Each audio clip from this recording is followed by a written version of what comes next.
from Hong Kong. In Hong Kong, for the last generation, I'm you have a choice. BasilMotel.com, the Republican I candidate did for not governor. have sexual relations And with I that woman. realize that this is something Miss he is Lewinsky. We're not going to inherent. be able to solve our problems if we get distracted by sideshows and carnival barkers. One Republican, one Democrat, and you discuss the issues that matter in today's local, state, national, and global politics. Hosted by Steve Hickson with co-hosts John Stanberry and Franklin Chansey. This is Backfire. Nor the Republican Party. God forbid the last one being applicable to everybody, but nonetheless, they're all voluntary, as is every union in the state of Tennessee. Membership but in you all a would union change in that the if state you of could. Tennessee is voluntary. But you would change that if you could. Hey, we're on the air. Good morning, listeners. Welcome to Backfire. This morning we got John Stanberry and Carl Lansden, ex officio union, what do you call it? I was a President, I'm sorry. No, international vice president of IBEW before retiring. That's right. He was here a few weeks ago filling in for Franklin, and he's back. Nice guy. Got some weird ways of thinking about things, but really a nice guy. Anyway, John and he have already been in some heavy conversation before we even got on the air. John's only been here a minute and a half, and they've already been into it. So, anyway, it ought to be an interesting show today. You want to just go ahead and finish this conversation, what you two were talking about? We were really talking about chicken pluckers, I think you call it. Well, no, that was the Koch brothers. I referred to them as chicken pluckers because I only know their business is in these sweatshops that they kill and dress chickens. Uh-huh. And I'm familiar with one in Morristown, Tennessee. You call them a sweatshop down in the river. You call them a sweatshop, which is a derogatory term based on what evidence? Personal observation. So you've been there, and so you have evidence that it's a sweatshop. I've been there, but I've never worked there. So, in other words, you just felt like disparaging them because they don't spend their money the way you want them to. I don't really care how they spend their money as long as it doesn't adversely affect me. Well, I don't like the way George Soros spends his money because I feel like it well, one of you all's big benefactors, George Soros. You know, the multi-billionaire that has actually collapsed economies all around the world to make his money and now spends it on liberal left-wing politics from sea to shining sea in America, which none of you liberals seem bothered by. I'd like to meet him. I've never met him. Well, you've probably gotten a bunch of his money. You may not have met him, but you've gotten his money. Well, I would appreciate that. I'd have to send him a thank you note. And when I'm sure I receive it, I'll do so. Well, I'm glad he's been able to collapse all the other nations around the world that he's done to make his money. I just wish he'd quit trying to collapse our nation by helping liberal, progressive, democratic think tanks and policies. Matter of fact, he put huge amounts of money into the pro-abortion fight just this past year in Tennessee. Now, since you're railing against outside interest, I'm sure you're disturbed that outside interest probably 3 times overspent the in-state pro-life forces in Tennessee. Are you happy with those outside pro-abortion people coming into Tennessee? John, first of all, I haven't seen any documentation. Well, you didn't have any documentation of a sweatshop either, but you still said no, it. I indeed did, but I personally observed it, and well, I doubt seriously that you counted the money that went in there. I personally saw where George Soros donated money to the pro-abortion forces in Tennessee. I seriously doubt that you counted it for him, though. Which outspent the pro-life forces by probably 3 to 1. I'm not sure that's accurate. Well, I'll be glad to next week. I'll bring you the exact numbers. I doubt if I'll be here, but if I am, I'd be delighted to review it. But let's talk about unions for a minute. We had a discussion. We got a lot to talk about, but I'm waiting to talk about our local stuff the second half. I'm hoping we may have a guest or two come in to be here by 8 o'clock. Maybe we can talk about, there is a lot of crap going on around town, so we'll talk about that second half. Right now, we'll get in and talk about several things, but you want to talk about unions, Carl. That's your expertise, so let's talk about them. Yes, I appreciate the opportunity, Steve. There's oftentimes a misconception about unions, and I think it's incumbent upon people who discuss them to, discuss the difference in them, in fact. There's a lot of different types of unions. Most people do not object to unions, at least marriages. Until recently, they were held in high esteem, and now there's some question about some of them. and of course, being a member of the American Medical Association or Dental Association, few people object to that. That's not a union. It's when they're identified as a labor organization but those that are not there's unions. objections. He Those say, are now John's going to say voluntary- he's not forced those to be are a member. voluntary associations which do no bargaining on their members' parts. You're a member of the Rotary Club, too. I'm a aren't you? member of the Rotary Club. They don't bargain for me. They don't have anything to But do with my employment. that is a form of union, and whether if you'll accept Webster's definition, I'll be comfortable with it also. Now, where'd you John. get your law degree? I don't. I certainly don't have to get forgiveness for Wait a that minute. when something happens. Carl, to let me. me ask you something. The first grade, is that a union? The first one, Grade in school, is that called a union? it If you go- conceivably could be referred So, in other to words, as a you're union. saying anywhere anybody gets together, that's a union. To advance common interests. Well, if you're trying to confuse the issue, yes, that's what he's saying. Let's just kind of talk a bunch of double speak. That's why I asked about the law degree. Let's use a word in about 100 different ways so that we can actually not have to talk about what we're actually talking about. Well, let's really cut right to the heart of it, and let's identify the area that you have a problem with, John, in my perception. I think it's a labor union. I don't have People who band together to advance their economic interest.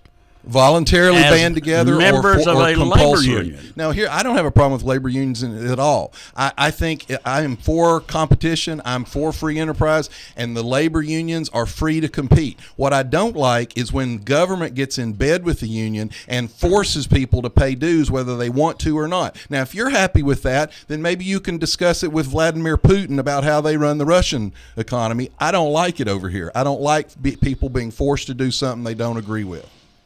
Well, we all have to do things. You don't So like in other words, stopping you're okay traffic with it. lights, but you do, don't So, in other words, you're okay with it. you? I don't mind paying my taxes. I wish I last had to time pay. I remember, I the wish I had to pay unions were $1 million not- a year. Are That, the unions because part I'd of have our to be making a government? bunch of money to do so. Are the unions in the Constitution and part of the government?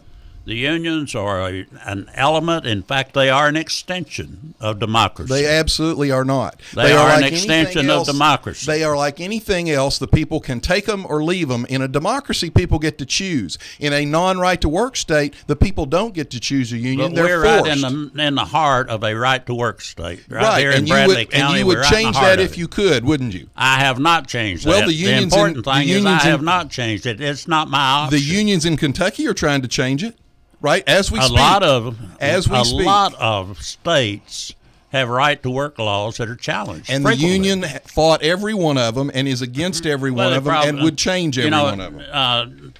A union's survival, like anything, depends upon its ability to finance an operation.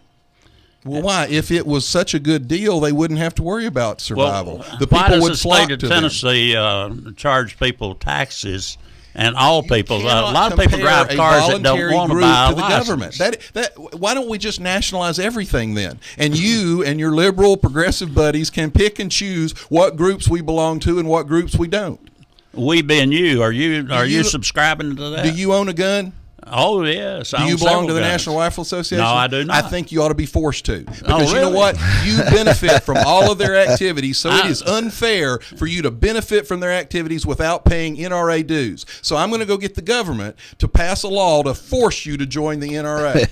If you get the, I imagine if you got the, those brothers that own Americans for Prosperity, you'd probably buy Would you agree to it. being forced to join the NRA? Would I object to being forced to join the NRA? It's Indeed, a I union would. by your definition just a minute ago, and you benefit from it, so you should belong. NRA doesn't represent me. Yes, they do. You No, own they guns. do not. Well, They now do wait not. a minute. You mean you want the wait a autonomy? minute. NRA does not represent No, wait a minute. me. I have no affiliation with NRA except owning a gun. You can't pick and choose. I have. In other words, you get to I choose. have a permit from the state of Tennessee Yes, to own a gun. but here's the I have point. one to carry a gun. You don't think I ought to That have has the nothing right? to do with You NRA. don't Now, are think you a telling me that worker? they're the one issuing I'm me that telling you permit? that you get benefit from them, and you want to pick and choose what someone else belongs to, I but you don't want respectfully you to be. submit that you strictly I submit that you would be a member of the Politburo who would say, I'm the elite who gets to pick and choose what I get to do, but you don't get to choose all you common worker people out there. I would acknowledge being a member of the elite if I had the finances that the Koch brothers have to buy government. So you think they buy government? Indeed, I do. How much did they spend last year in the election cycle? Oh, goodness, millions. How much? How many? I really don't know. About 7.3 million. 7.3. Yeah, you think that's too much? And they got about 800 and something. Do you think that's too much? Set aside right now. Do you think that's too much? Absolutely, I think so. It's Tom too much. Steyer, the liberal progressive, who spent spent $73 million for Democrat policies. He's a real bad guy, isn't he? I don't have any reservations about telling you But my point is- straightforward and categorically. I think it should be unlawful for anybody to contribute that kind of money. Then to tell me campaign. why you know the Koch brothers, but you don't know Tom Steyer, who spent about 5 or 6 times what the Koch brothers did. Well, they're buying the legislature. Well, why in the don't you state of know about Tennessee. them? Just recently, I'm more familiar with that, and I've had Well, an then let's talk opportunity about to- George Soros, who spent hundreds of I don't thousands even of know. dollars. Oh, you don't know him either. No, I don't. So you only know the conservatives, who spent a hell of a lot less money than the liberal progressives did. I don't know that that's a fact. I know hold on. what you said. By the way, Harry Reid, you do know I that do know who Harry and Reid you've heard is. him talk about the Koch brothers, right?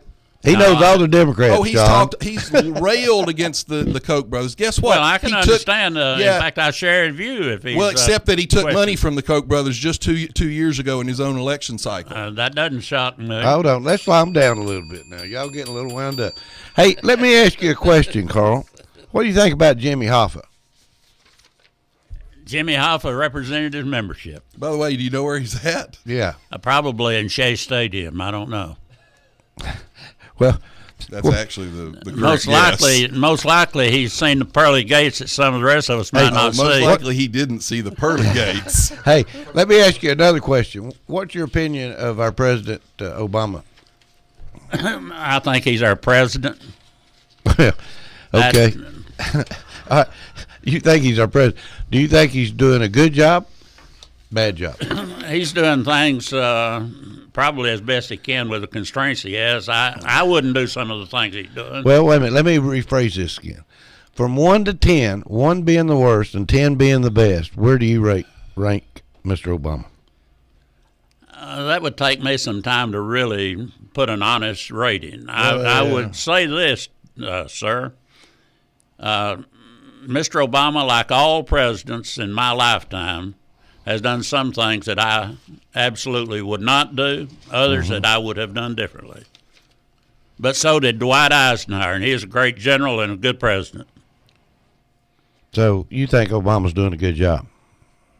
No, I really didn't say that. I thought he did a horrible job when he secured the support of 28 representatives in the House of Representatives to give additional opportunity for people such as the Koch brothers and anyone else that's trying to buy a government. Well, let me ask you another question. An opportunity to do so. What do you think about Mr.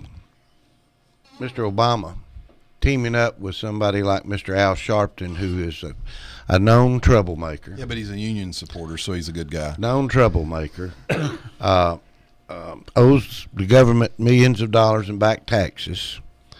Has instigated all kinds of riots and so forth around the country. What do you think about him teaming up with him and being buddy-buddy? Are you a fan of Al Sharpton? I am not a fan of Al Sharpton. Do you think our president ought to be teaming up? But it is not because he's black. I'm a fan of a lot of black people. Once again, as usual, the liberal Democrat in the room is the one that introduced race into the conversation. I don't neither know one, that Steve or I, neither one said anything about that. But I just wanted to clear up. Why? Why should you feel the need to clear anything up that wasn't even mentioned? Well, I have my own conscience. You have yours, and I can understand why you might not. But it's because I have no racist thoughts. He's a scoundrel, no matter what honorable. color he is. He's a He troublemaker. is a scoundrel who has no place being in the White House, and this president's judgment is horrible. Either that or he's in agreement with the scoundrel. I don't think everybody's been in the White House that just doesn't meet with your approval is a scoundrel. Well, let me ask you a question. Do you think the Muslim Brotherhood should have been there last week, right after they were murdering people? If I were president, I wouldn't have invited You're them. absolutely right. I appreciate that, and I think you're sincere on that. But you ought to be able to look at his judgment and go, "That's horrible judgment." You invite the Muslim Brotherhood to the White House. Do you know what this when I've been occupied with this. Insured Tennessee. Wait a minute. I didn't even realize. We'll get into that. We'll get into that in a minute. But what I want to say is, when I see our president hugged up with somebody like Al Sharpton, I think that's about it. You know what? That really takes me down another level with our President Obama. I think he's right on the bottom. They're both bottom feeders right now. You're going to be subsoiling before long, sir. I'm telling you, I don't think that you already had him on the ground. I don't think you can get any lower than associate him with somebody like this. I just don't think you can. I mean, that is bottom feeding. Well, you can when you see a terrorist go to a Jewish deli and shoot 4 Jewish people in a city like Paris, and you have the gall to go before the American public and say they weren't targeted because they were Jewish, that was a random shooting. Yeah, that's worse. Anybody could have been in there. You know, you guys are going to have to get over it. Over what?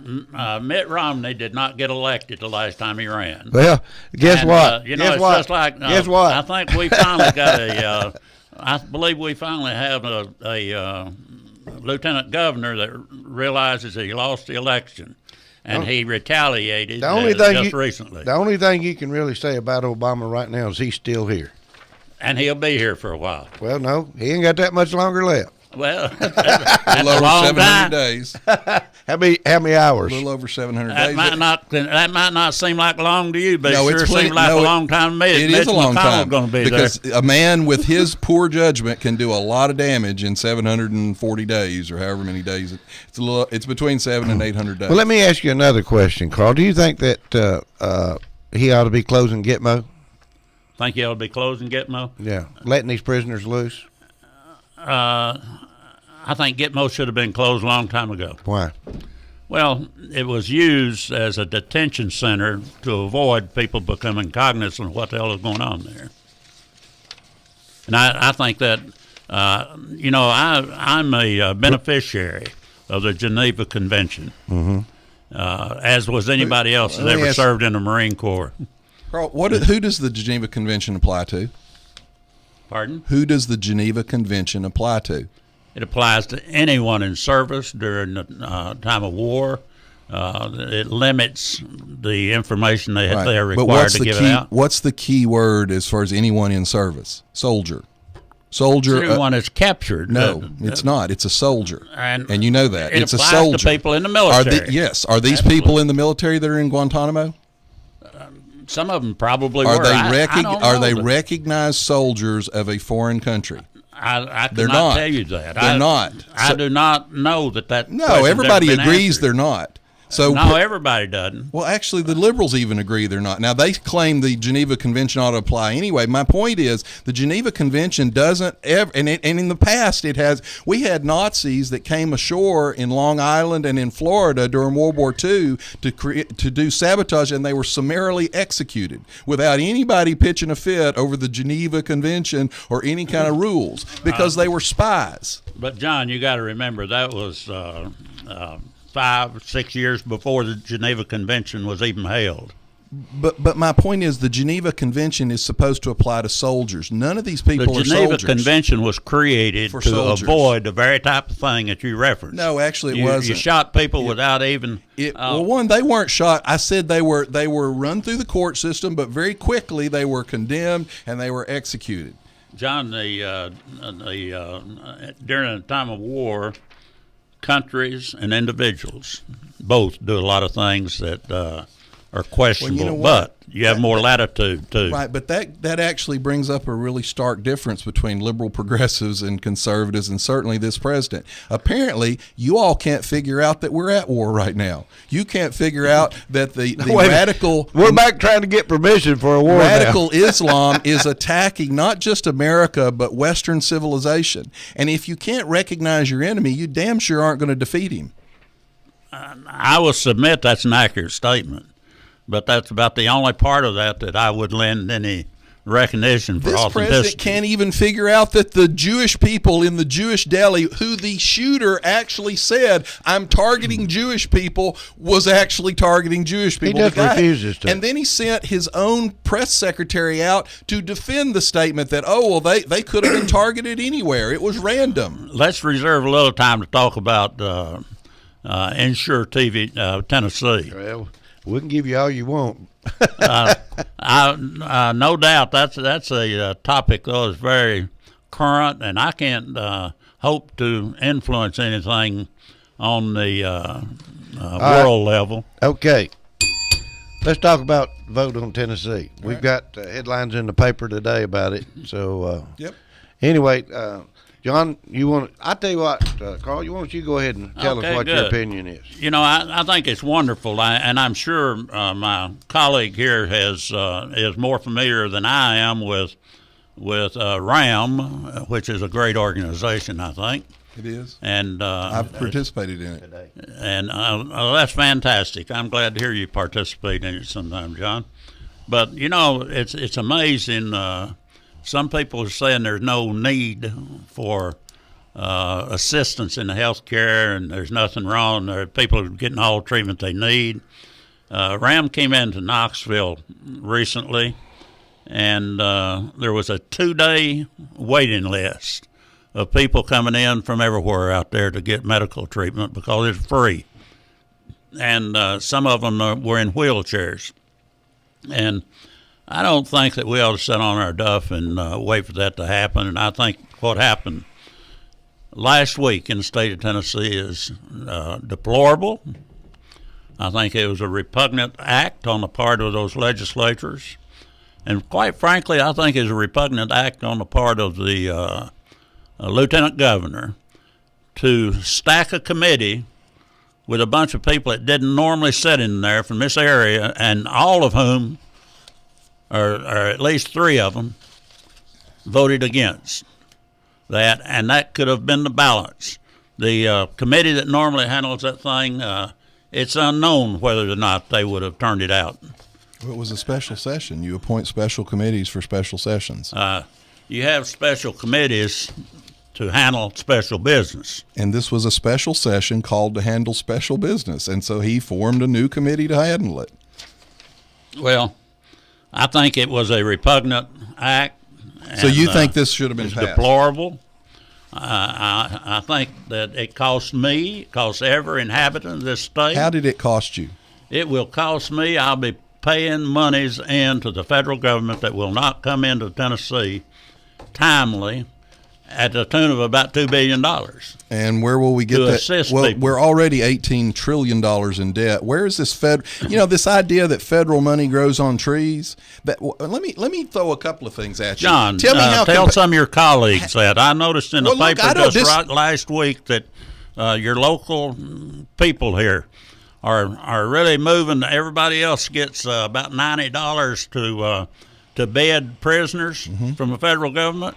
But your local people see a chance to grab some money, so they're going for these grants. Well, you won't get an argument from me. Government's too big on all levels, national, state, and local. You can do something about it locally. But what? So your idea is to just spend more of the federal money that we don't actually even have? My idea is to provide health insurance for the people of the state of Tennessee. Well, that's great. 'Cause you know what? We can health insurance. do so. Health insurance is not health care. Let me read you something about California. They expanded under Obamacare their Medicaid system, and enrollment in the state's health care for the poor, Is that the same thing as Affordable Health Care Act? Well, first off, Carl, explain to me why anybody who's poor doesn't have insurance, because I thought the whole point of Obamacare let me was find to out provide first of all if that's the same thing. This is California's same program. California did it 2 years ago. Okay. They expanded Medicaid under the rules of Obamacare. I mean, you reference this as Obamacare. It is Obamacare. No, it's authorized it's under the Obamacare. Affordable Health Care Act. It's authorized under Obamacare, and had the Supreme Court not ruled against him, it would have actually not even been our choice. It would have been crammed down our throat by Obamacare, which, by the way, was passed with no Republican input in the dead of night behind locked doors. Now, Carl, let me say something. This issue that came up in the state of Tennessee was being pushed by a Republican governor, okay? And it I was applaud him for doing so. and it was voted down, basically before it came up for vote. Right, John? Yes. Okay. No. It came up the first. No, you're right the first time. It came up for a vote. It failed the first committee vote. There was no reason to take it to the next committee. It had already failed. All right. And it failed because people called their legislators and said, we can't afford this. Let's take a break. We'll be right back. You're listening to Backfire with Steve Hickson. We'll be right back after this. You are listening to WOOP-LP, Cleveland, Tennessee. WOOP FM is a broadcasting service of the Traditional Music Resource Center, and we play America's original music.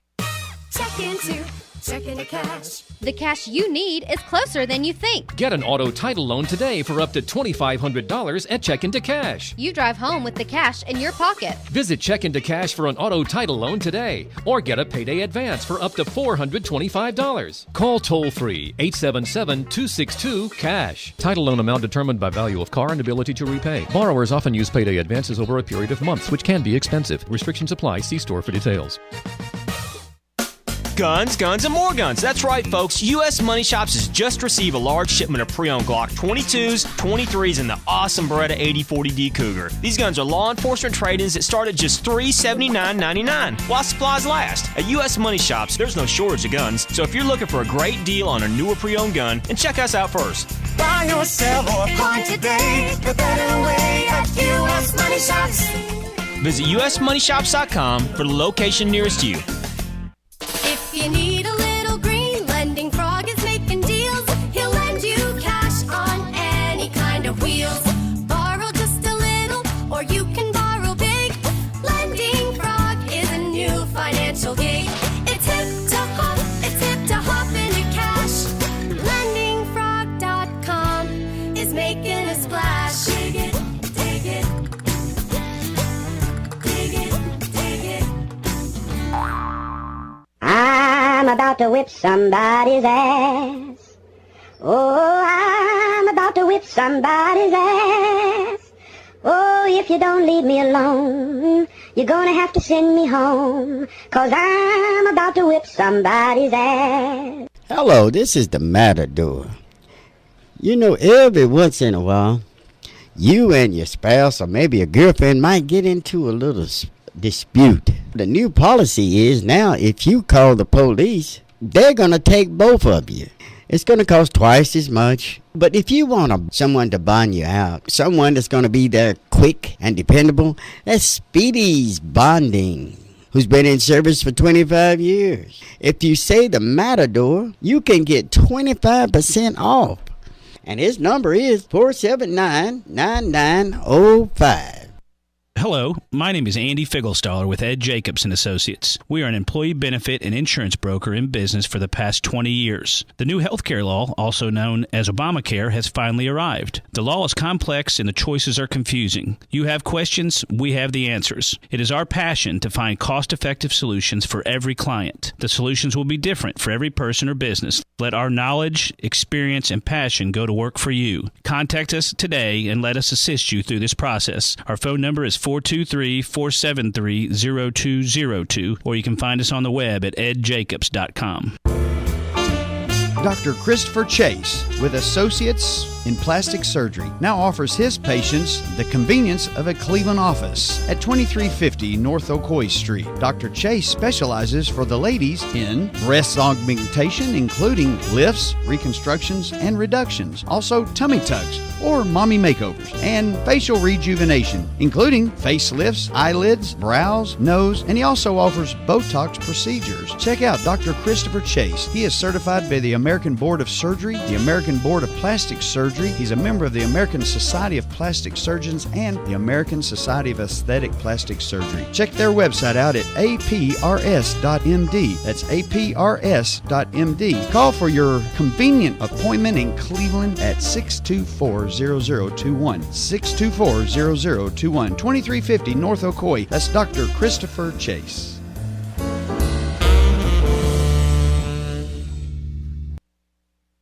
If you're looking for a home, apartment, or office space, Jones Properties provides residential and commercial properties in the heart of the Southeast that will fulfill any need. Plus, Jones Properties is one of the fastest growing firms in the area, which offers you more security. When you're ready for a home, apartment, or in need for commercial office space, it makes sense to call Jones Properties first at 472-4000. Plus, you can get additional information by logging on to the website at www.jonesproperties.biz. Jones Properties is also looking to invest in properties. So if you have a property that you need to sell, call the professional team at Jones Properties first. They'll help you find the perfect property for whatever your needs. Call today 472-4000. And don't forget to keep up with Jones Properties on Facebook.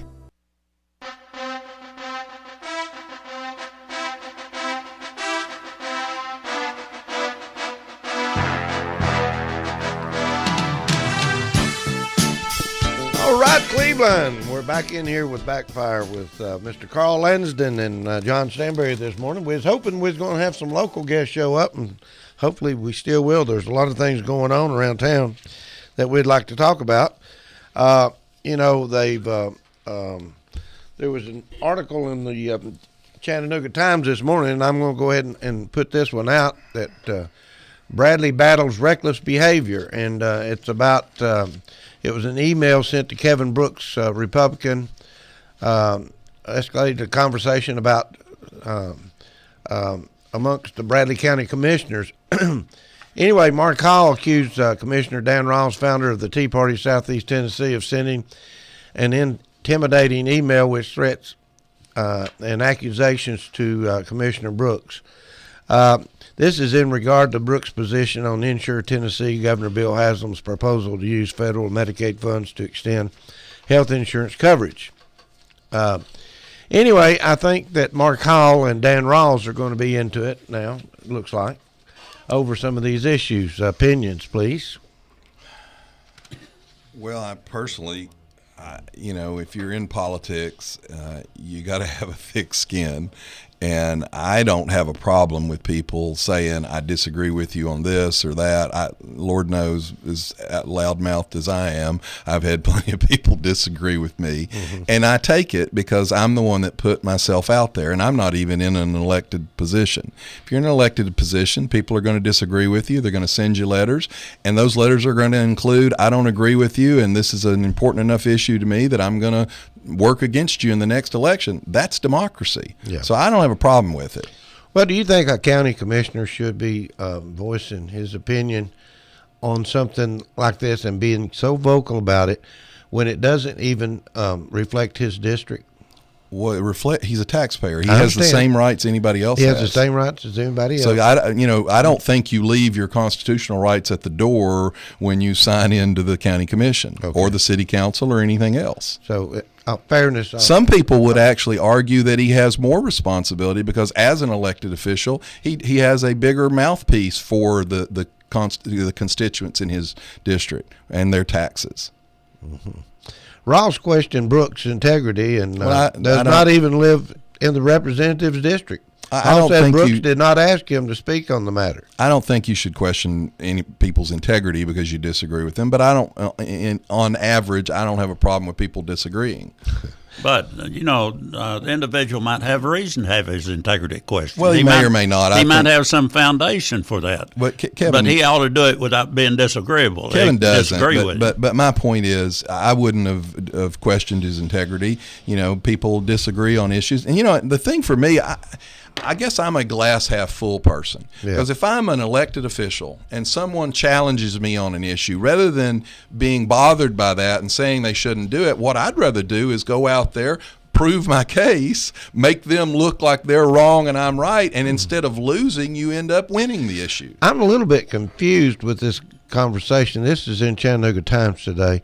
But Hall also requested that the meeting minutes reflect that Dan Rawls has met his match.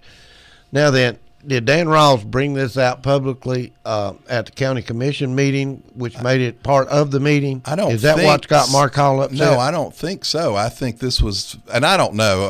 I think Commissioner Rawls sent the letter. I think Kevin didn't appreciate it, and I think it's kind of percolated along. I don't think Dan brought it up. I think Mark probably brought it up. Okay. Is that everybody in town, I think, got some of those brochures from the so-called Americans for Prosperity. Is that what that's all about? And they really... No, I mean, it's all part, it's all connected. But they were slapping at Brooks pretty this hard. was apparently a letter that Commissioner Rawls sent to Kevin. And in Kevin's defense, I'll say Kevin never took a vote on this issue. There was never a House vote recorded. So, Kevin's position was, I'm being hit, and I haven't even done anything. Yeah. Kevin's done a wonderful job over there, and I just hate to see that there's battles amongst our locals, even Kevin being a local and Dan Rawls being a local, Mark Hall being a local, all of them fighting with each other and sounding out. I hope it doesn't come back to reflect anything on Bradley County. Other than that, let's get into there was an issue about they did an investigation about the courthouse, and that the courthouse, the parking spaces around the courthouse do not go with the courthouse. Well, I'm glad that we have enough money to investigate who owns the parking spaces around the courthouse. Well, someday we may determine whether the city actually lies inside the county or not. We might actually come to that decision. Well, I think that we had the county attorney had to do investigation into this, look up the deeds and so forth back to 1800 and something, whatever it was. Which was a complete waste of time. Of time. Now, what's an attorney make per hour? About $250 an hour or something like that. She's a county attorney, and I know, but the point is, she had better things to do with her. She had a lot better things to do, and then. They were pushing for a survey, but they were able to they got the GIS department involved over at the courthouse, so there's no telling how much time that involved. It's just, now that even if the parking places did belong to the county, what would have changed? Well, once again, I'd like to know which one of Howard Thompson's friends got a ticket. I mean, who are we doing all of this for? Howard claimed that it was a marked county vehicle. We got more important things to focus on here, folks. Let me ask a question regarding those parking spaces around there. Yeah. Those of us who reside within the city also pay county taxes. I notice they've got... Now, do you have any proof of that? Because Howard's not sure about that. I could bring it and prove it, yes. Because I'm not sure Howard thinks the city is in the county. Well, my taxes here are about $5,000 a year, county and city put together. I go up to the courthouse on business, and I intend to run in right out, and I find that there's about half of a certain area there. They're all marked county. Hell, I'm a member of the county too. So why not have me a parking space out there and say this is one of these taxpayers in the county? This might be where they come in there and bring those prisoners in there and park. You're talking about. I think it's garbage, really. Well, and to be honest, there are plenty of businesses up around the courthouse that are real upset that their customers don't have spaces to park. I don't blame them. They should be. Now, I won't make anybody happy, but if I were doing this and you were a regular county employee who worked in the courthouse, I'd find a place for you to park, probably a block or two or 2.5 blocks away, and you'd walk, and I'd leave the spaces around the courthouse open for the actual constituents who pay the taxes and pay the bills. We got a caller. Let's take a call. Go ahead, caller. You're live. Hey, this is Commissioner Pete. How are you guys? Hello, how are you? I'm good. I was trying to get there, but... Well, you still can. Well, I'm still on job site. Anyway, I'd like to get your comments on anything you'd like to talk about this morning. You want to start with... Go ahead. The parking lot at the courthouse, the parking spaces. Okay. That was a ridiculously waste of our attorney's time. That was horrible. Charlotte, who got a ticket? What started all of this? I believe it was a Bradley County deputy that was responding to a fight inside the courthouse. And he got a ticket. Yes. And I do understand that people are upset about that, but the parking Nazi, he'll give you a ticket if you're 1 minute over the chalk line. You know, if it's over the time, he will give you a ticket, and that's why everybody calls him the parking Nazi. But there were diplomatic ways to handle this, such as the deputy going to Sheriff Watson and telling him what happened, because then Eric would have went to the new city chief of police, and they could have handled this. And well, I will say this. I would hope that the city in that case would say, hey, we're going to waive this ticket because he was obviously doing an emergency service. I'm sure they probably did. I'm not 100% sure, but I'm sure they handled it correctly, but now it's just gotten blown out of proportion, and now we're wanting to annex the parking spots where the city cops can't give, a ticket or whatever. Wait a minute. Let me ask you a question. If you've got a big circle, which is the county, and the city's a smaller circle that's inside the big circle, how do you annex anything out of the small circle when it's already in the big circle? You can't, exactly. The county cannot annex anyway because it's all county to begin with. You just live within the city if you're a city resident. So you're correct. You cannot annex parking spots. And the county employees have to park, way on down. I think there's parking lots a block or two away. So county employees have to park away from the courthouse. Those are visitor parking spots, and I think they have a few for the county sheriff's deputies. Well, obviously the sheriff's deputies, because of the court systems and things they have to do, they have to have some spaces there. Yeah. Charlotte, I want to say something. You came out and made a strong statement about the redneck mentality. Of course, Howard had to come back and say something about he was part Indian this week. But anyway, I think it's really good that the commissioners are reminded that we are a community and that we do have to work with each other. I want to give you a big applaud for trying to get that passed. I don't know if you can do any good, but I think that if you'll keep that mentality that you've got to work together, that all of you will be able to accomplish a whole lot more. I applaud you for that. Thank you. Well, I think that we agree to disagree, but you have to be civil about it, I think, in some aspects. Well, I do too. What else would you like to talk about this morning? What's going on over here with the school system? Oh, the Bradley County School Board? Yeah. I'm not 100% sure what's going on there. They're pretty tight-lipped about it. If you call your representatives on that school board, I'm not sure that you'll get a direct answer from them. Is there going to be more to come out about all this, you think? Have we still got stuff to learn? There better be. We're all asking questions as well, but I don't want to micromanage how the school board does their business. Yeah, I understand. Well, Charlotte, let me ask a question. I heard that there was talk about a resolution out of the commission.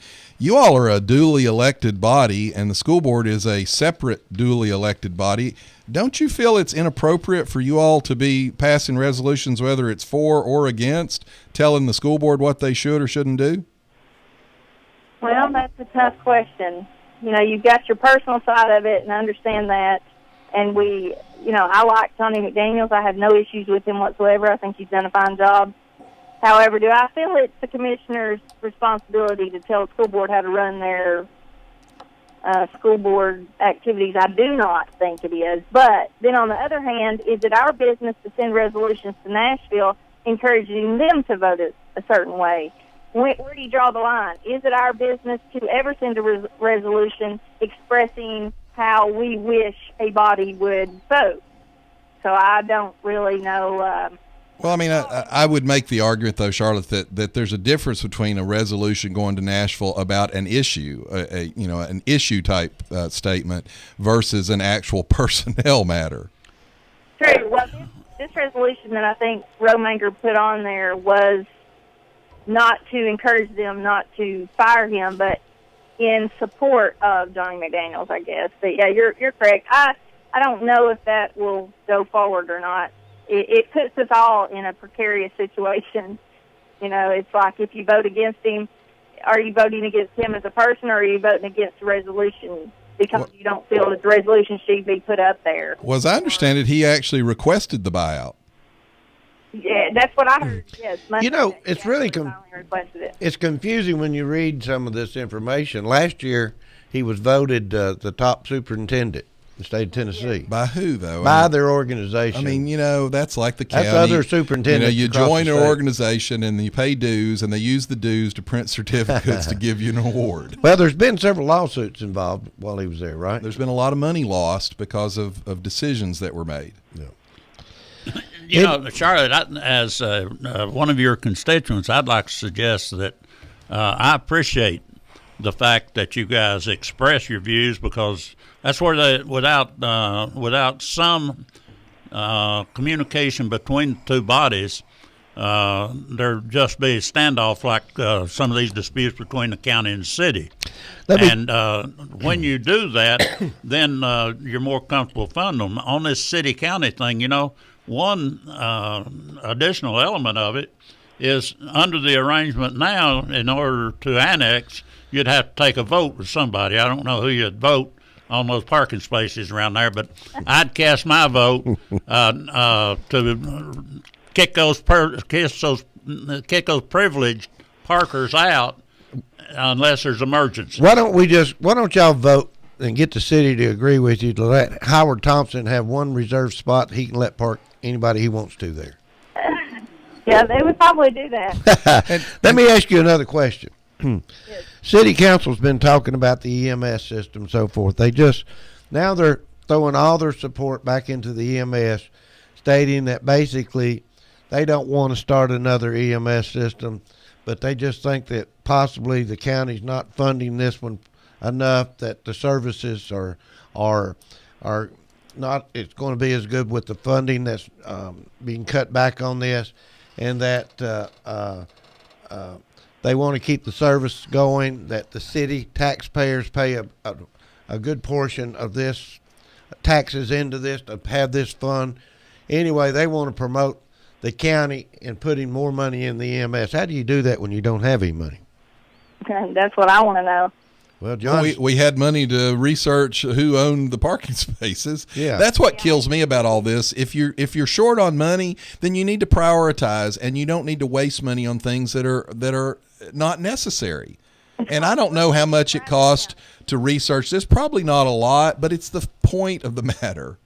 Well, it's also the point of the matter that they have been bypassing protocol and Robert's Rule of Order. Usually we have to get something out of committee voted on first to go to Crystal or go before the full commission to be voted on, to waste Crystal's time, to make her investigate something. Well, that was no votes whatsoever. I can't imagine why, if they were going to have the county attorney do something, that it would be done without you voting on it. Hey, I agree. Well, and let me say that the same type of philosophy, though, I don't think it's the city council's place to stick their nose in the county commission's business either. I may agree or disagree with what they're saying. Now, Charlotte, as far as you all and how y'all feel about Johnny McDaniel, I am perfectly fine with every single one of you all as a commissioner going down the row and every one of you stating your support or lack of support for Johnny McDaniel. My problem is with a formal resolution speaking for the commission as a whole. You have every right to say how you believe, and you can say it from your podium up there. I just don't think you ought to pass a resolution. That's sticking your nose in the school board's business. I agree with you on that, yeah. Anyway, it sounds like the city council is trying to push to get the EMS a little more money through the county budget. Now, having said that, one of the reasons is the EMS does a wonderful job. It's probably one of the best run departments in the county, and I do agree that he's become sort of a kicking boy, and that, I will point out, is in the mayor's hands. That's under his department. Well, in other words, the only way you can really come up with any more money, and I know you're trying to build another school and some of these type of things, but you've got to go through these budgets and try to do some cutting. Am I right, John? Well, that is under Mayor Davis's control completely. That was a decision he made, not a decision the county commission made. It's one of his departments. He controls that department. He could move money from other departments up there to continue to fund EMS if it was important. Charlotte, is that not correct? That's correct. Mylan Blake is a financial genius, and he is on the finance committee right now, and he's working to find a lot of funding for different things. So here's what Here's what bothers me about this. If you read that, it talks about they're talking to the county and everything's at the county, and you've got the county commission worrying about this. Guess what? The county commission didn't do this. Mayor Davis did this. That's his budget, under his control, completely his decision. So if EMS was cut, it wasn't because the commission cut it. It was because Mayor Davis cut it. Wait a minute. Doesn't the county commission vote on this It's budget? in the current year. Yeah, the final. It's in the current year, though. He's the one that made the decision. So I don't understand why everybody's looking to the commission, because what that does is that transfers the blame and the responsibility to the commission. This is Mayor Davis's decision. Well, anyway, the city council is wanting Bradley County to look into the EMS. They don't want to start another service. Charlotte, it's really important that we don't get into trying to split these services. You know, we've got a county fire department. We got a city fire department. Do you agree with that or not? Well, I think we needed more fire departments. You think we needed more fire department? Yeah, I think they're getting better coverage now. Okay. Does it cost us any less as a whole, as a taxpayer? I think it's going to be the same eventually, or maybe more. But that's not the way it was sold, is it? No. We were told it was going to cost less. But those numbers that it was based on were old numbers to begin with. So we'll see how that goes. Well, a lot of us tried to say that at the time. Yeah. I wasn't involved. No, I know. I know. We know you weren't involved. We're not trying to put you on the spot, but we just don't want to try to get this EMS situation upside down again to a point that it gets spun out and talked about separation. Well, the hard part is, once again, Danny Lawson does an excellent job with that. You know, why is that the one place that we're looking at, one of the best run departments that we've got? Yeah, I didn't realize it had been cut. But hey, let me ask you, just changing the subject on something, this city-county 911 dispatch cost. Are you familiar with that, the 911 center? I am not. All right. It was something in the paper here, and they're talking about the city having a 911 center versus the county having a 911 center. To me, that sounds pretty confusing again. Yeah. What's your opinion, John? Well, I mean, why would, to me, it would be confusing from the standpoint of those calls. Nobody's going to know. I guess, I'm sure we've got computers that would route this call there or that call there. I'll be honest with you. Routinely, I'll call the city police or the county if I'm in the county to report something. If I see a drunk driver or if I see something, and it aggravates the daylights out of me to have to listen to that recording over and over again. If this is an emergency, hang up. Look, I'm not an idiot. I called this number because I want to talk to the city police. I didn't call 911 because it's not an emergency. So I get frustrated with the whole rigmarole you have to go through. And I certainly wouldn't want to divide it up and have a whole nother layer of it. Yeah. Anyway, they said that was separated in 1993, that it used to be a city 911 and a county separate from that. So anyway, Charlotte, what else would you like to share with us this morning? I don't have anything on my heart. Do you have anything on your heart? Well, I just want to say again, I think you're doing a wonderful job, and I want you to start. I think that what y'all need to do is wear a referee shirt. Somebody's got to put on some striped shirts up there or something and start trying to keep these guys in control. That's a good idea. I think I'll wear one Monday. I've got one. I'll give you to wear to the meeting Monday, and y'all can work everything out. How's that sound? All right, sounds good. Thank you so much for calling, and again, appreciate everything you're doing. Doing a good job. You guys have a good day. Thank you, Charlotte. Bye. All right, that was Charlotte Pete Jones, County Commissioner. There's been a lot of hoo-la-la going on in the news lately about Charlotte Pete criticizes the redneck mentality of some of the county commission. And anyway, I think that hopefully what she said does have an influence on what's going on. Let's talk about a couple of national things right before we end. Brian Williams, NBC News correspondent, fired 6 months, no pay. What's your opinion? Well, I have a hard time when you listen to what he said, and you listen to what he said over multiple things, that I have a hard time believing that he just made a mistake. I think and a lot of people have talked about this, the bigger issue is it news anymore or is it entertainment? And he tends, I think, leans more towards entertainment. He's been very good on David Letterman and that stuff. And when you get on David Letterman, you tend to start running the story, and you want to make the audience laugh, and you want to make the audience cry. He didn't want to get the details in the way of a good story. Well, the problem is he wasn't a newsman when he was on that show. Yeah. And But all the newsmen, they refer to their activity as the show. Well, that's true. And that's what it is. Yeah, that's the problem. But I've said this for years. Growing up, I liked the fact that you had the news, and then the last 5 minutes, Harry Reasoner or Smith would come on and say, "Here's tonight's editorial." We have lost sight of the difference between editorializing and reporting, and a lot of it has to do, even in the print media, with adjectives that they use. I go back to, this is 15 years ago, but they were talking about the Republican convention. And they were talking about, I think it was a Texas GOP chairman got up, and they said he made a hateful, racist speech. Well, several other people came in and said those adjectives aren't appropriate in a news report. What you can say is he made a fiery, opinionated speech. You play it for the public, and the public can decide whether it was hateful or not. But the news media doesn't get that anymore. And if you go on Fox, most of those people are more conservative. If you go on MSNBC, they're more liberal. But there's a place for just real news without adjectives. Put the fact out there. Let the public decide what it is. They're pretty scarce, so that you can get a news without some opinions being incorporated in it. And I'm okay with opinions. It just should be labeled. Here's the opinion part. Oh, excuse me. All right. Anyway, it's about time to wind it up, but I want to say one thing before we leave about the Israeli leader coming to Congress to speak. Mr. Obama seems to be really upset about this, and just what say you? Well, he didn't seem to have any problem with protocols when he did his executive actions, which usurped congressional authority. He didn't have any problem with the 29 unilateral changes he made to Obamacare, which was a violation of constitutional law. So I have a hard time now accepting his argument that this was against protocol. And now there's actually evidence that they were contacted and they did know.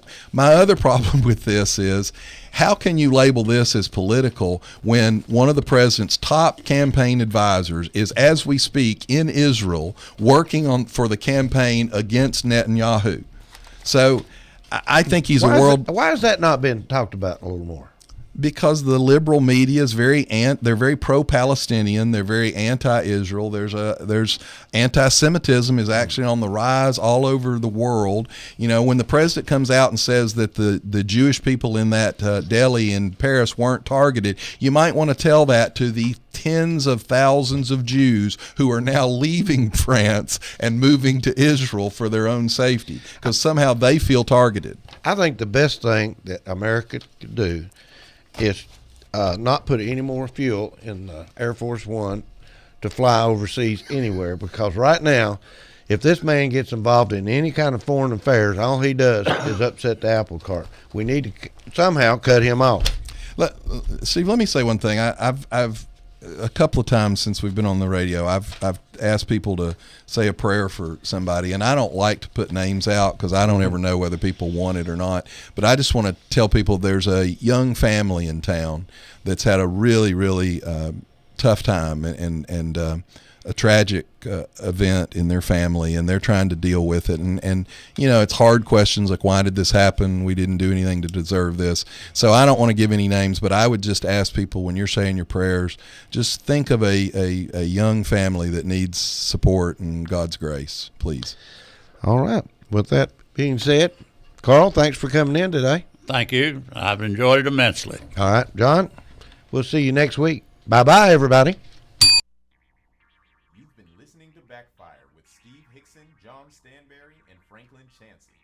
Catch them again on Whoop FM at noon today and every Wednesday morning from 7:30 to 8:30. Now, back to more music on Whoop FM.